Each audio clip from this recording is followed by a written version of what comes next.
What's going on, everyone? Welcome back to the channel. Hope you're all doing well. Today we're doing something a little bit different. We're going to be checking out this pre-built desktop from the folks over at OriginPC. They are a very well-known and reputable boutique system builder. And there's admittedly a lot of controversy around these types of high-end gaming pre-builts. And I think one of the main reasons for that is that you can often build your own system, an identical system, for a lot cheaper. And I think while that's true, most of the time, there's a lot of cases where that is true, there are still a number of benefits that you might receive when going with a company like OriginPC. We're going to be talking about that today. More specifically, I wanted to bring you guys along for the experience of what it's like to receive one of these high-end gaming desktops, because this is my first experience personally. I've never even seen one of these or checked one of these out myself. So it should be a fun experience for me. Hopefully you guys enjoy the ride along with me, and we'll be testing it out. We'll be firing it up to see if there's any sort of software that's pre-installed that we need to know about,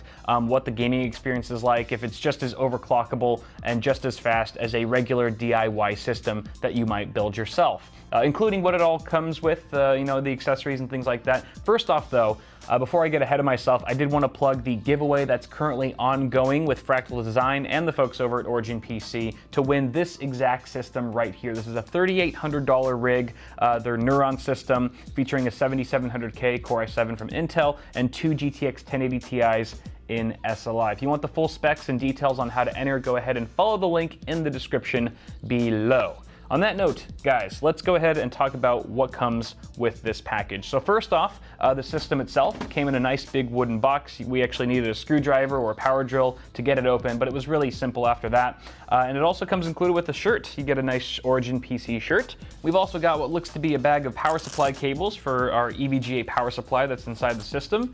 And look at that. Wow, these are some really nice custom sleeve cables. These are not extensions. These are straight cables that go directly from the power supply to the various components, and it's pretty much, we got the whole gang here.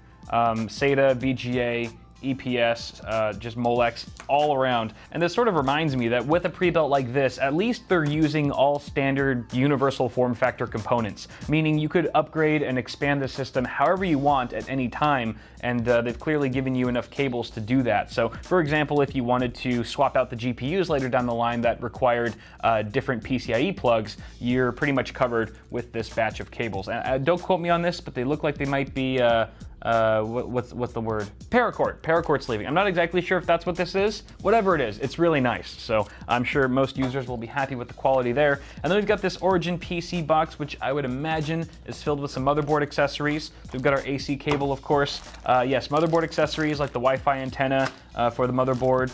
We've got, you know, SLI bridges, extra SATA cables and things like that. A USB flash drive, 16 gig Kingston flash drive, which is USB 3. That's nice, a little USB 3 flash drive. I would imagine there's some drivers on here just for backup. We'll see once we boot the system up. And that's it, guys. That's very simple. It doesn't come included with a bunch of crap you don't need, like stupid posters that are folded up 30 times that look terrible.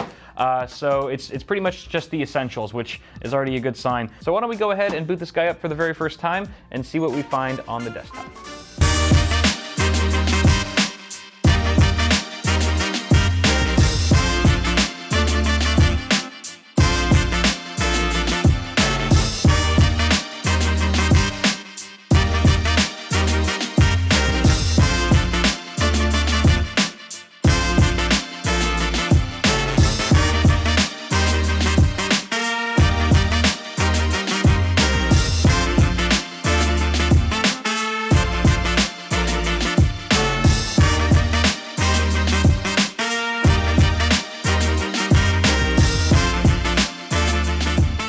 First boot was a success. Here we are in the ASUS UEFI of the Z270G gaming motherboards, an ASUS ROG Strix model.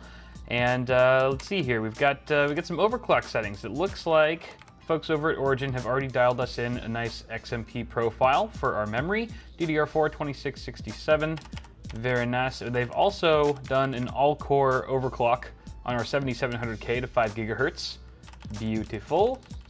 And yeah, it's looking pretty good in here. Nothing that I wouldn't do myself, honestly, if I had built this myself. Adaptive mode, that's good, so we're not wasting unnecessary power when we're in idling states.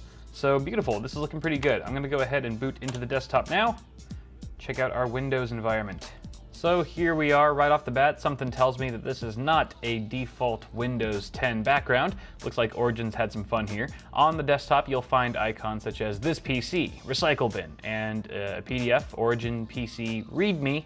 Let's open it up, see what they have to say here. We've got a little thank you and welcome message here. Some notes about included accessories. Okay, so apparently the flash drive that comes included is has a system image on it, not driver, so forgive me for that. Some other notes about overclocked processors, liquid-cooled desktops. This is pretty cool. 24/7 lifetime hotline at 1-877-ORIGIN-0, or you can contact them via email, support@originpc.com. I really think that this is one of the big selling points about buying a pre-built rig from a boutique system builder, is that you have this constant lifeline of tech support. There's only one company that you have to go through, regardless of what happens with your rig. If the CPU is bad, or if the memory goes bad, there's something wrong with the GPU, the case, it doesn't matter, you just have one contact for all of that stuff. On the other end of the spectrum, if you build your own system, you're pretty much responsible for troubleshooting everything yourself, which most of us are comfortable with. On all the viewers of this channel, I'd say a lot of us are really tech savvy enough to go in there and troubleshoot things ourselves, but not everyone has the know-how, and especially not everyone has the time to fiddle around with their systems. So for users who prefer to not get their hands dirty when it comes to servicing their rigs, I mean, Origin is just a call away and offers support in a moment's notice, which is really handy. Last little bit of information here, it says all important items will be located in the C OriginPC folder. They've got some recommended apps in there. Let's go ahead and check that out. Here we can see we've got our, oh, they actually hooked it up with a 500 gig Samsung 960 EVO. Holy crap, it actually said, on the spec sheet I was given, it said 250 gig, but hey guys, if you're entering that giveaway, 500 gig NVMe SSD. Holy crap, that's really nice, and of course a 4 terabyte WD Black. But okay, they said that the important files would be in C OriginPC, which is right here, so we've got Origin logos, yada yada yada, recommended apps, CPU-Z, beautiful hardware monitors, have some nice monitoring apps for temperatures and frequencies and things like that. WebRoot and Origin TeamView. Origin TeamView, I would imagine, is if they need to actually service your system for you, and they need to remote in so they can take control of your desktop and help you out and see what you're seeing. That's actually really handy. So let's take a look at some of these datas. Let's take a look at some datas right here. CPU-Z. All right, so we're probably not going to see the 5 gigahertz reading right now. Just for a second there when we load it up, because we're in adaptive mode, right? So it's only gonna hit 5 gigahertz consistently once we put a load onto the CPU. But that's cool. You can see here we've got some memory running at the rated 2666 megahertz, dual channel, 32 gigs, DDR4, absolutely beautiful. And hardware monitor. Sorry if it's a little tiny on the screen, guys. Sorry. And then hardware monitors. Let's take a look at some temperatures here. Idling temps, we are currently rocking anywhere from the high 20s to low 40s. I mean, it's bouncing all over the place, but mostly in the high 20s, I would say. We're idling in the high 20s. It's very nice. It's super chilly in here as well. I should mention ambient is probably around 21, 22 C. But you know what, guys? You know what I want to do now? I want to see if OriginPC actually overclocked our graphics cards as well. So I've installed MSI Afterburner. I've got 2 instances of GPU-Z running, one for each of our cards. The one on the left is the top card. The one on the right is the bottom card. So I'm gonna fire this up right now. Hey, it looks like this has already been fiddled with. Power and temp sliders are maxed out, and there's already been a 120 megahertz core clock offset and memory clock offset input into the system, into the software here. So it looks like maybe Afterburner was already installed. I just didn't know about it. At any rate, it looks like we're already running overclocked with our GTX 1080 Ti. So that's pretty cool. And of course, I would imagine that your mileage is going to vary based on the type of configuration and loadout that you go with OriginPC. Some of the systems might be overclocked fully, the other ones might not be. I'm not exactly sure, but it looks like ours is. Both CPU and GPU seem to have gotten some treatment, some love from the OriginPC guys. So we've got Unigine Heaven 4.0 running right here, and we're just going to keep an eye on these temperatures first off. Actually, all of our data here. Core clock is currently at 1961.5 megahertz on both cards. Temperatures are arising, slowly but surely. All right, so it's been a couple minutes now, and the system has definitely gotten a bit louder. It's not overwhelmingly loud, though. It's nothing that would blow your ears out, especially if you're wearing headphones or listening to in-game audio through the speakers or something like that, but it is there. Taking a look at the temperatures, on the bottom card, we've got a GPU temp of 86C, and the top card is running at 89C. We're almost hitting 90 degrees on the top video card. It's kind of a shame that it's a micro ATX board and we're unable to put an additional slot between the two cards that would open up just a little bit more airflow, I think, for the top fan, but what can you do? Tis the form factor. And then we've also got, what's even more concerning though, is the GPU load. We're pretty much at 100% load on the bottom card, but on the top card, we're getting anywhere from 70 to 85% GPU utilization. And also, under the performance cap reason, which gives us an explanation of why performance might be capped at any given point, I was seeing the thermal icon pop up, indicating that we're running into some thermal limitations with this top card. So that could also explain why our GPU load is less than ideal. But why don't we go ahead and play some games at this point? I think we should fire up some games. By the way, still at 1920 by 1080 in Unigine Heaven 4.0, we're still getting over 200 FPS. Just pointing that out. All right, here we are in GTA 5, one of two games that we're going to be trying out today. Just wanted to give you guys a quick rundown of the settings we're using. 4K, all right, no VSync obviously. Everything's maxed out with the exception of MSAA being at 2x. That's also goes for the reflection MSAA.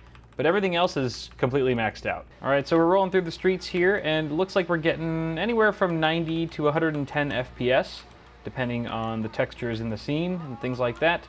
But overall, a very smooth experience. Not getting any sort of stuttering. There is some screen tearing, but that's of course for different reasons besides the system itself. All right, so this gives us a pretty good idea of how the system performs in GTA 5. And honestly, guys, with the current settings that we're using, this is probably the most demanding title that I use for testing currently. So if that's any indication of how speedy this system really is. I mean, honestly, pair this rig with a 4K G-Sync display with a decent refresh rate, and you're in friggin' business, man. So on that note, why don't we go ahead and switch to our next game. Okay, quick change of plans. For whatever reason, the only other game that I have installed on here, Doom, is not working. It's just a black screen every time I launch. I have no idea what's wrong, and I don't really have the time to figure it out. So instead of running a second game for this video, I decided to run 3D Mark Firestrike Ultra, a fantastic synthetic benchmark, just to see what kind of crazy number it spits out. And here we have an overall score of 12,854 with a graphics score of 13,873. And just to put things in perspective, I actually brought up the scores from Hotline, my custom water-cooled PC that was pretty much the best gaming desktop you could build in 2015, just 2 years ago. And here these numbers just look so sad in comparison. An overall score of 8,271 and a graphics score of 8,366. If we're talking graphics scores, the OriginPC has a 66% lead over Hotline, which is just absolutely insane, so very impressive numbers all around. Additionally, I thought you guys might be interested in the maximum core package temps for our 7700K. So here they are after one run in Firestrike Ultra. You can see here we have a max package temperature of 84 degrees Celsius, which is pretty warm. I would not be comfortable with it getting much hotter than that. Of course, the end user always has the option to dial down the overclock or remove it altogether if they wanted to lower the temperatures a bit, or even get into their system and swap out the AIO for a bigger unit perhaps, or even a custom loop should you be up for the task. Alright guys, that's pretty much going to conclude it for this video. I'm really glad I was able to take you along for my first experience unboxing and setting up this pre-built system from OriginPC. I thought it was a very positive experience overall. It's always interesting to sort of acquire a DIY desktop PC that you haven't built yourself, because it's kind of like, you know, you're kind of curious. You're wondering what the person who built it has done to it. You know, what does it look like inside? You know, did they do the cable management right? By the way, the cable management in this thing is freaking perfect. Like, it is absolute 10 out of 10 perfection. Would manage again. But I would make them manage it because they're much better at it than I am. Now, at the end of the day, yes, you could build this exact system for less money, that's true. But I think these pre-builts are really catered for a specific niche that may or may not apply to you. For example, people who don't have the technical know-how, who just maybe aren't good with computers but really want to get in on that DIY PC gaming experience. They've heard about the glorious PC Master Race, but they don't necessarily have the technical skills to build themselves a rig. Additionally, you might have people who don't have the time. Maybe they know how to build PCs and they feel comfortable with at least learning about it, but they're just, maybe they're a single parent with 2 jobs and, you know, there are more important things to do with their time. That could be another reason why they might opt for an OriginPC PC. And finally, I'm sure there's a group of people who just feel much more comfortable running a PC like this if they have a direct support line, one company that they have to deal with for any technical issues that they have with this one product, not 8 to 12 different products. So there's definitely some value in that, I think, in peace of mind if you don't feel comfortable with the subject matter, or if you don't necessarily have the time to get your hands dirty. I'm gonna get out of your hair now, guys, so please leave me some feedback on pre-built desktops and this video in the comments below. Let me know if you'd like me to take a look at another one of these. Maybe there's some other form of testing that you'd want to see with one of these pre-builts, or maybe you never want to see me, feature one on the channel again. Let me know about that too. Either way, toss me a like on the video if you enjoyed it, and feel free to subscribe for more tech stuff coming at you really soon. Also, before you go, check out Bitwit Ultra, my ad-free early access channel, for $1.50 a month. The first 2 weeks are completely free, and you can back out any friggin' time. Have a good one, guys. I love you all so much. Go ahead and check out the giveaway as well before you go, and I will see y'all in the next video.